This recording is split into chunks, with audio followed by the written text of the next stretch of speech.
standards for cars and light trucks, announce emission regulations for 15 categories of heavy trucks, and I could go on and on, Mr. Speaker. Emissions are coming down under this government. We're getting it done. What don't they understand about that?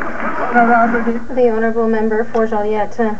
Mr. Speaker, in addition to fossil fuels in Copenhagen, there is more proof of the Conservatives' lack of will to deal with climate change, and that's in 2012. 5 years after the announcement was made, their pseudo-greenhouse gas reduction plan will have had no meaningful impact on increasing emissions. Are the Conservatives aware that their plan is just smoke and mirrors, and that it is high time for Canada to adopt a real plan to reduce greenhouse gas emissions and respect its international commitments? Honourable Parliamentary Secretary to the Minister of the Environment. Speaker, talking about smoke and mirrors, I don't know what the member is smoking, Mr. Speaker. Emissions are going down 2.1% already, Mr. Speaker.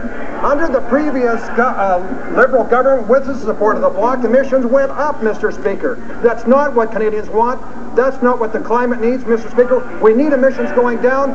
17% target by 2020. It's aggressive, Mr. Speaker. It's harmony with the United States, the Obama administration. We're getting it done. What don't they understand about that? The Honourable Member for Rosemont-la-Petite-Patrie. We now understand, after reading a report on climate change, why this government is doing everything possible to avoid talking about climate change at the G8 and G20 summits in 2012. Canada, according to the most recent federal estimates, will exceed by 30% the Kyoto targets. Canada is an offender in terms of the environment.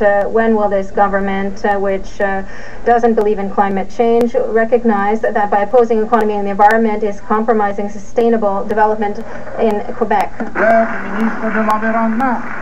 Mr. Speaker, who doesn't believe in climate change? Maybe a party that voted against $6.7 billion in green infrastructure since 2005, Mr. Speaker. Maybe a party that voted against $190 million for new funding for clean and more sustainable environment, Mr. Speaker.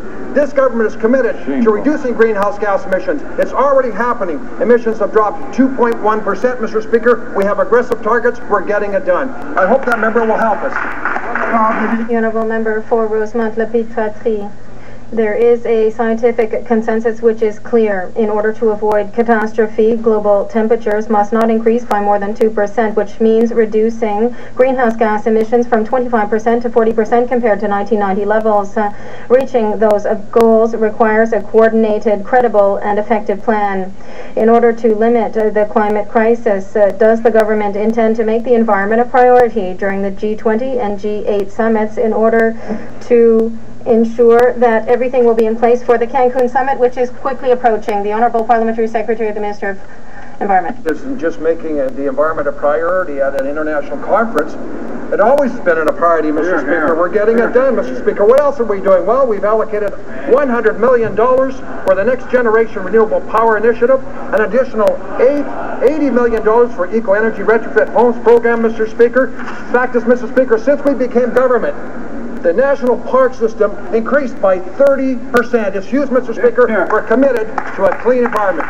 The Honourable Member for Ottawa Centre. Mr. Speaker, Conservative confusion reigns over our mission in Afghanistan. The Prime Minister won't come clean on Canada's role in Afghanistan after the full withdrawal post-2011. His parliamentary secretaries and some Liberals are calling for an extension instead of finding a path to stability and peace. So very simple question. What is the government's plan post-2011 in Afghanistan? The Honourable Minister of State. Well, Mr. Speaker, there is absolutely no confusion on this side of the House about our position in Afghanistan. We have made it eminently clear that this government will respect the parliamentary resolution of 2008 and cease our military mission to Afghanistan in 2011. It will become a civilian and a development mission. Honourable member for Ottawa Centre. Mr. Speaker, without a plan, confusion will continue to reign. What we heard is no plan for the future. The government should support negotiations and reconciliation in Afghanistan and the neighborhood. The government should be there to make sure those commitments are solid, and we haven't heard those commitments. No dollars put on the table, no serious commitments. We need to have a debate in this House of Commons on what is going to happen post-2011. We need to clear up the confusion. Will the government join us in asking for all parliamentarians to have a debate in this House on Afghanistan post-2011? Honourable Minister of State.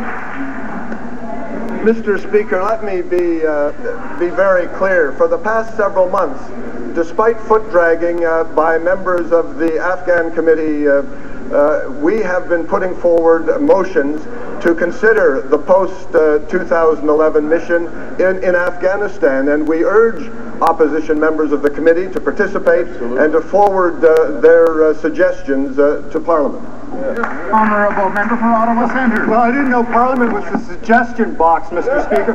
The lack of commitment and peace to human rights is not limited just to Afghanistan. We learned today, Mr. Speaker, the Conservatives have cut funding for human rights and protection of civilians under the Global Peace and Security Fund from $1.1 million, Mr. Speaker, down to a paltry $30,000. Why is this government cutting support for peace and human rights at a time when it is so fundamentally needed? The Honourable Minister of State. Well, Mr. Speaker, once again, my colleague has his facts wrong, and I come back again to his suggestion that members of the Afghan Committee should accept the motion put by the government to consider exactly and to discuss and debate the post-2011 mission and to forward those suggestions to the government.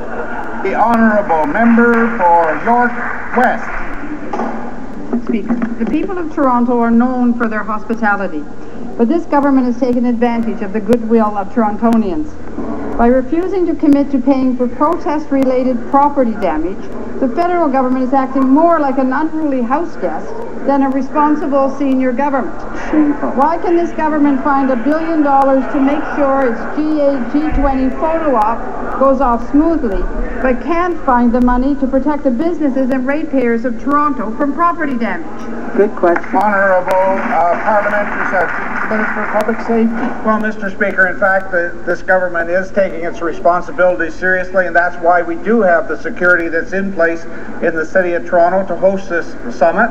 I think if the member was watching the press, she would see the police forces that are going to be involved in that were actively out yesterday indicating to the public just what is going to happen in the City of Toronto. The Honourable Member for York West. Mr. Speaker, residents and businesses in the City of Toronto are facing significant costs because of the G20 summit. Despite its out-of-control summit spending, this government has refused to fairly compensate the people of Toronto again for things such as lost tourism revenue, city staff time, and property damage. Does Toronto have to start building gazebos on Front Street or steamboats to nowhere to get fair treatment from this Conservative government? Good question. The Honourable Minister of State. Well, as this House has been informed a number of times in recent weeks, Mr. Speaker, the Government of Canada will in fact consider any costs associated with loss of business during the G20 summit. At the same time, the expenses which will cover security precautions during the G20 summit are intended to prevent the damage which the honourable member anticipates. The honourable member for Westmount Ville-Marie. Mr. Speaker, they can deny it all they want, but Canadians are not blind. They see full well what the Conservatives are doing, and they are outraged. The Conservatives need to explain why they are asking taxpayers to pay $100,000 for a Belvedere 100 kilometers from the conference. Why are they being asked to pay $400,000 for a steamboat from 1910 that won't even be in the water during the conference? Why are they wasting Canadians' money? The Honourable Minister for Industry.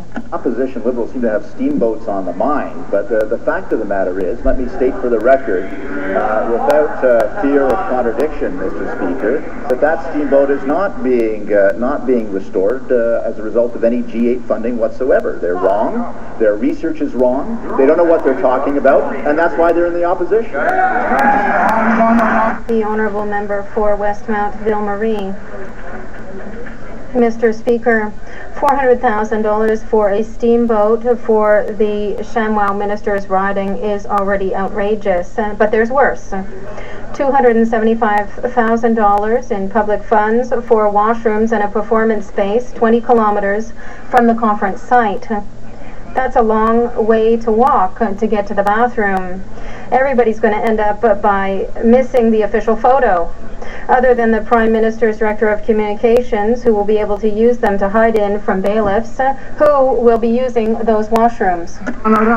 The Honourable Minister for Industry. Again, Mr. Speaker, as the Honourable Member knows or should know, always when we host summits, we try to capitalize on touristic and economic benefits associated with hosting summits. It's not any different in this case, as was the case in 1995 in Halifax, Mr. Speaker, where the Liberal government of the day spent money on infrastructure, spent money on gateway signage, marketing